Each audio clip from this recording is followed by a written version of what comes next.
हर हर महादेव। श्री शिव नमस्तुभ्यं। मित्रों, जय जय श्री राधे कृष्ण।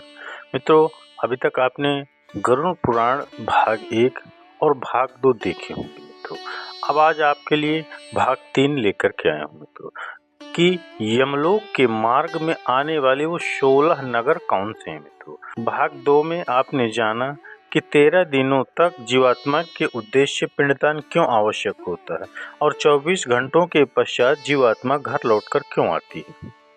अगर आपको यह नहीं पता तो आप हमारी यह वीडियो अवश्य देखें। आज हम आपको बताएंगे कि 13 दिनों के पश्चात यमलोक के मार्ग के लिए प्रस्थान करने वाली जीवात्मा के साथ क्या क्या घटित होता है और उसके मार्ग में आने वाले 16 नगर कौन से हैं। यह सब आप इस वीडियो में आपको सब कुछ जानने को मिलेगा। मित्रों, निवेदन यही है कि वीडियो को ध्यान से देखें और अंत तक देखें, तभी आपको संपूर्ण जानकारी प्राप्त होगी मित्रों कि वो 16 नगर कौन से हैं। तो चलिए मित्रों, ज़्यादा समय न आप सभी शिव भक्तों को लेते हुए जानते हैं।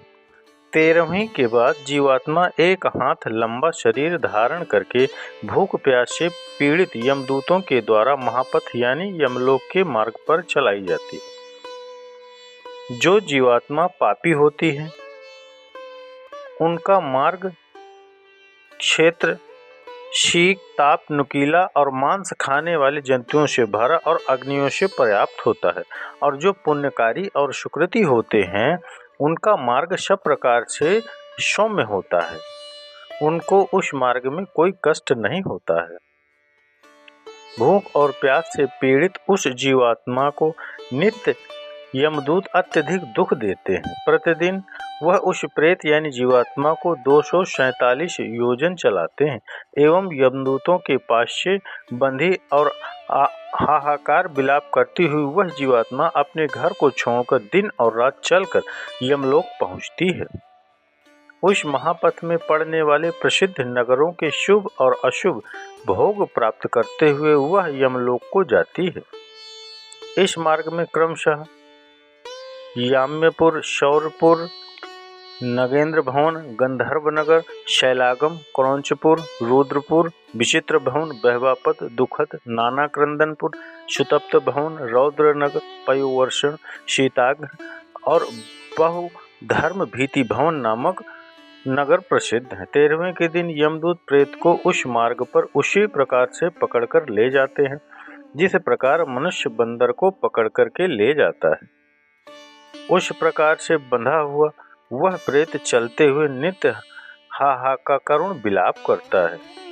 वह कहता है कि मैंने किस प्रकार का कर्म किया है जो ऐसा कष्ट मैं भोग रहा हूँ।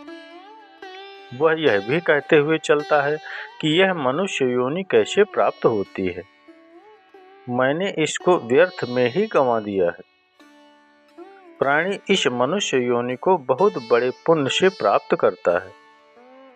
जब यमदूत उसको अत्यधिक पीड़ित करते हैं तो वह बार बार अपने पिछले शरीर द्वारा किए गए कर्मों का स्मरण करता हुआ यह कहता है कि सुख दुख का दाता कोई दूसरा नहीं है।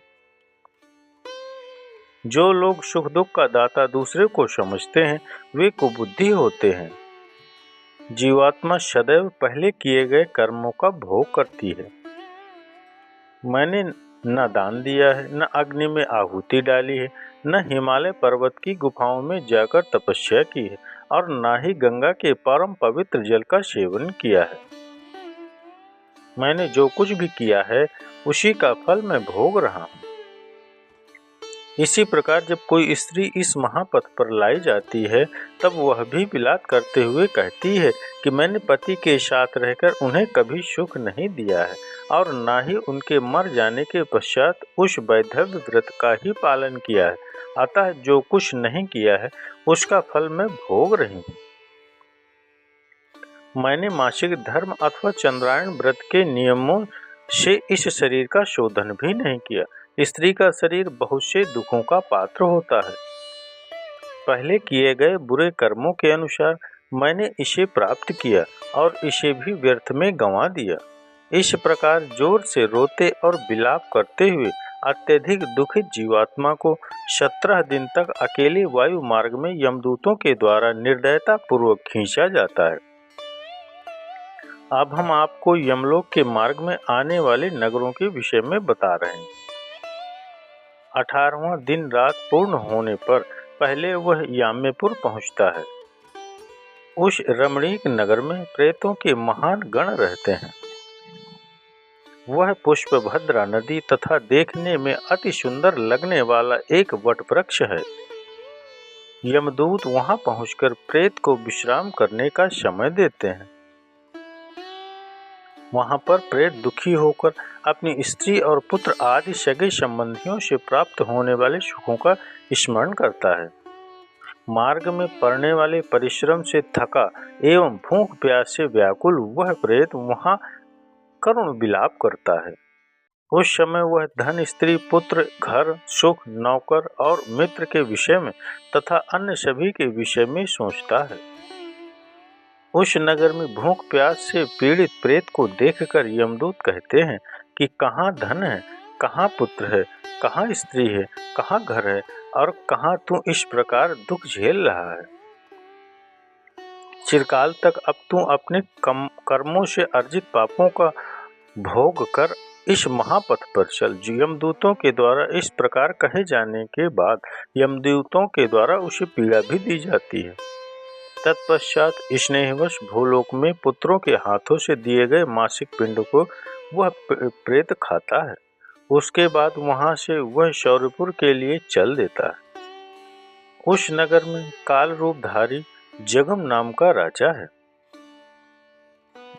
उसे देखकर जीवात्मा भयभीत हो उठती है और विश्राम करती है। श्राद्ध द्वारा दिए गए अन्न और जल का वह उसी नगर में उपभोग करके दिन और रात चलकर सुंदर बसे नागेंद्र भवन नामक नगरी की ओर जाता है। उस महापथ पर चलते हुए महाभयंकर वन देखकर वह जोर जोर से रोता है, बार बार रोता है और 2 मास बिताने के पश्चात नगर में पहुंचता है। यहाँ वहाँ अपने बंधु बांधवों के द्वारा दिए गए अन्न और जल को खाता पीता है।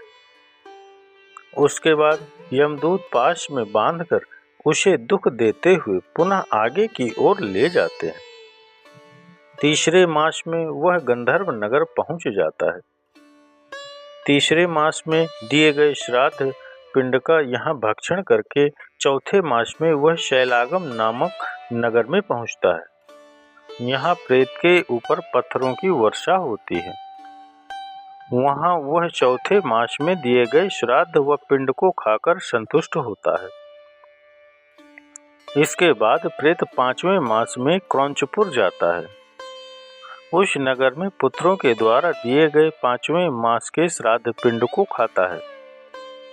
तदंतर 6ठे मास में प्रेष क्रूरपुर नामक नगर की यात्रा करता है।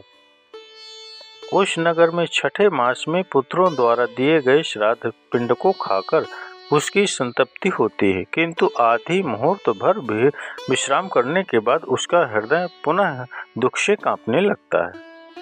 यमदूतों से तर्जित होकर वह प्रेत उस पुर को लांघकर विचित्र भवन की ओर प्रस्थान करता है, जहाँ का राजा विचित्र है और यमराज का छोटा भाई शौरी ही यहाँ के राज्य पर शासन करता है। यमदूतों के द्वारा कष्ट दिए जाने पर वह प्रेत उस विचित्र भवन में श्राद्ध पिंड का उपभोग करता है। मित्रों, आज का वीडियो यहीं तक। मित्रों, यहीं तक की जानकारी आपको मैं आज की इस वीडियो में दे पा रहा हूँ, तो इसको अवश्य आपने श्रवण किया होगा। इसके लिए आपको बहुत बहुत धन्यवाद है मित्रों। और मैं यही आशा करूँगा कि अगर ये वीडियो अच्छा लगा हो तो एक लाइक अवश्य करिए। और हमको गरुड़ पुराण के ये जो भी होगा आगे हम गरुड़ पुराण के भाग 4 में बताएंगे। आज के लिए केवल इतना ही मित्रों। जाने से पूर्व वीडियो को लाइक करें, वो चैनल को सब्सक्राइब अवश्य कर लें। तब तक के लिए जय जय श्री सीताराम। श्री शिवानमस्तुभ्यं मित्रों।